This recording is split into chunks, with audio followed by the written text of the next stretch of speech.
The White House is defending its relation to the green energy firm Form Energy. Fox News Digital reporting that executives from that company and lobbyists met privately with a top White House official shortly before announcing the next clean energy project in West Virginia. The White House is denying it was part of the decision. This as former U.S. Ambassador Joseph Acella warns Chinese energy companies are taking advantage of the U.S.'s green energy push. Joining me now is Texas Congressman, member of the House Energy Commerce Committee, Vice Chairman of the Rules Committee, and medical doctor himself, Michael Burgess. Congressman, always a pleasure. Good to see you this morning. Good morning, Maria. So what's going on here? They're talking with lobbyists as they come up with new regulations in terms of green energy and the climate change agenda? It appears to be, and it's not like we haven't seen this happen before. So all the warning signs should be going off as people follow this money through. Look, the Inflation Reduction Act, so-called Inflation Reduction Act, last August was never a good idea to begin with. There was way too much money pushed out the door into various federal agencies, and now they are in a rush to find ways to spend that money. The other problem is that the people who are supposed to be the cops on the beat, the inspectors general of the various departments, came to us in the committee just literally 2 weeks ago and said they watch all of the funds that are going to be dispensed. In other words, they need more money because we've already spent so much money that we're worried that we're not going to spend it wisely. It seems like this could have been built or constructed in a more rational fashion, as you would do with any business in the private sector. But it is a point of significant concern for those of us on the committee and Congress at large. Well, obviously, oil prices are back up at elevated levels, above $80 a barrel right now. We were all just commenting during the commercial break how it's possible that they were able to name the Inflation Reduction Act Inflation Reduction Act. Does it reduce inflation anywhere, or is it simply a clean energy climate change agenda package? It was a package for delivering dollars, and the worst of it is you feel like it's going to be delivering dollars to people who were connected on the inside, and that's obviously where Congress needs to stay on top of this. Yeah. James Freeman. Congressman, the theory here, setting aside that we're moving from efficient petroleum to less efficient wind and solar, the theory is that a lot of this business, whether you're talking solar panels or the ingredients for the materials on a wind farm, currently mined and manufactured in China, now going to be mined and manufactured in the United States. Do you see that happening? Do you see more mines, more manufacturing of solar panels, wind turbines starting to happen in the United States? Yes, you do see the discussion. I'm not sure you see the actual delivery. And in fact, in the district that I represent,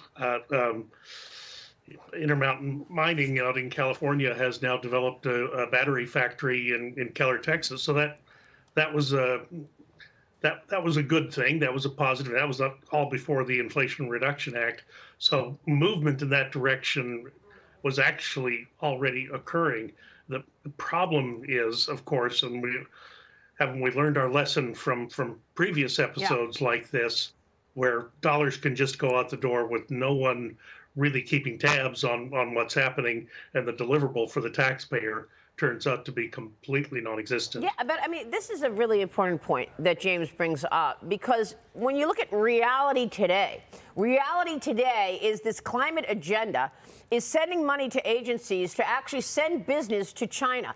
Do we really, from a national security perspective, do we really want to be even more reliant on China? We are already reliant on China and the production of the underlying components of our prescription drugs, the active ingredients there are made in China. We're already, so reliant on the minerals that we need for technology and so many other products that we're using. And now we're sending business like solar panel production, all of the battery production to China. Isn't that going to keep China once again with its hooks in America in terms of the U.S. relying on China? Why would we do that? I don't understand. Well, the answer is you wouldn't do it. Now, the administration, I don't plan to speak for them, but the administration will say they've made efforts to bring that supply chain back on shore. But the deliverable is still at this point elusive. There has been some administration activity, I know, in Minnesota to reduce mining in that area in the Iron Mountain Range, which just would be counterintuitive. At the same time, you do have the European automobile manufacturers upset with the United States over the fact that the batteries that we say now must be made in America to be participants in this largesse that's coming for the electric car manufacturers.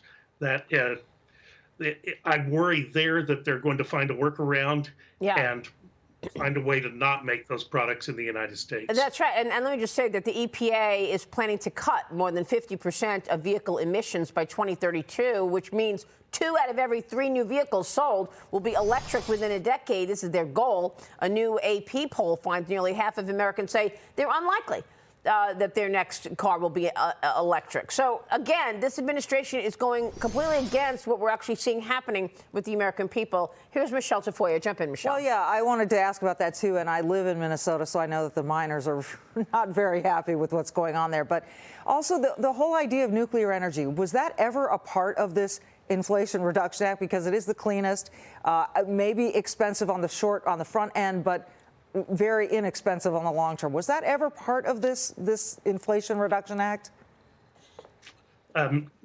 Not at the beginning. There does seem to be more discussion now than there was even a year ago, and that was one of my laments on the floor, that you spend all this money and not a dime for new nuclear. Look, when you think of nuclear, there of course is the newer technology, the small modular reactor. Yeah. And everyone's hopeful that the result there is going to be positive. But let's not forget the older technology, the what I call the legacy nuclear fleet. There was an effort to decommission and remove that from our nation's energy producing fleet, but that's not a good idea, and we do need to keep that. We do need to keep those sites going as well. Congressman, I recently visited. Real quick, can you do anything about this? I mean, what can be done about this agenda at this point? Real quick. Well, it's all going to come down on the appropriations side, and there just has to be intense scrutiny on where the dollars have been authorized, not yet spent, and that's where the true scrutiny is going to have to come. Okay, and that means holding back funding for some of these agencies through the appropriation bills, the 12 appropriation bills that you're working on. Okay, Congressman, thank you so much. Which means you have to do. Go ahead. Final word. Do your work. You have to do your work. We can't just let it be an omnibus or continuing resolution. They have to be the 12 bills. Michael Burgess, thank you. We appreciate it. We'll be watching.